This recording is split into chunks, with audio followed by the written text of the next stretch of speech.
اعوذ باللہ من الشیطان الرجیم بسم اللہ الرحمن الرحیم۔ سورہ علق کی آیت نمبر 8۔ ان الی ربک الرجعی، یقیناً آپ کے رب کی طرف سے ہی پلٹنا ہے۔ تفسیر آیات: یہ سرکش بے ضمیر انسان اس بات کو بھی بھول جاتا ہے کہ اس نے اپنے رب کی بارگاہ میں اس مال و دولت کا حساب دینا ہے۔ مروی ہے حضرت علی علیہ السلام سے عرض کیا گیا کہ ہمیں مختصر لفظوں میں کوئی نصیحت فرمائیں، تو آپ علیہ السلام نے فرمایا: الدنیا حلالها حساب و حرامها عقاب۔ دنیا کے حلال میں حساب اور حرام میں عقاب ہے، عذاب ہے۔ یہ الکافی کی جلد نمبر 2 صفحہ نمبر 459 میں ہے۔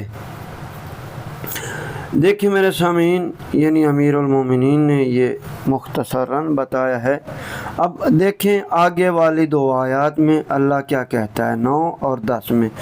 ارأیت الذی ینہا، مجھے بتاؤ وہ شخص جو روکتا ہے، عبدا اذا صلی، ایک بندے کو جب وہ نماز پڑھتا ہے۔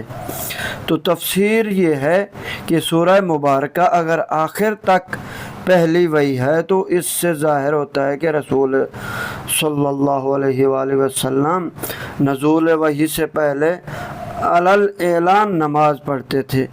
اس سے یہ بھی ثابت ہوتا ہے کہ آپ صلی اللہ علیہ وسلم رسالت سے پہلے نبوت کے درجے پر فائز تھے۔ یہ بات کہ نماز ابتدائی بعثت میں فرض نہ تھی، بعد میں شب معراج فرض کی گئی ہے۔ یہ 5 اوقات کی نمازوں کے بارے میں ہے جو شب معراج فرض کی گئی ہیں، لیکن بعثت سے پہلے آپ کا نماز پڑھنا ثابت ہے۔ معراج سے پہلے نازل ہونے والی صورتوں میں سجدے پر مشتمل نماز کا ذکر ملتا ہے۔ نیز روایات میں آیا ہے کہ معراج سے پہلے آپ صلی اللہ علیہ وسلم حضرت علی علیہ السلام اور حضرت خدیجہ الکبریٰ سلام اللہ علیہا کے ساتھ نماز پڑھا کرتے تھے۔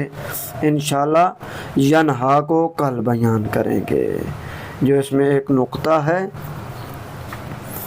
صلی اللہ علیہ وآلہ وسلم۔ اللہم صلی علی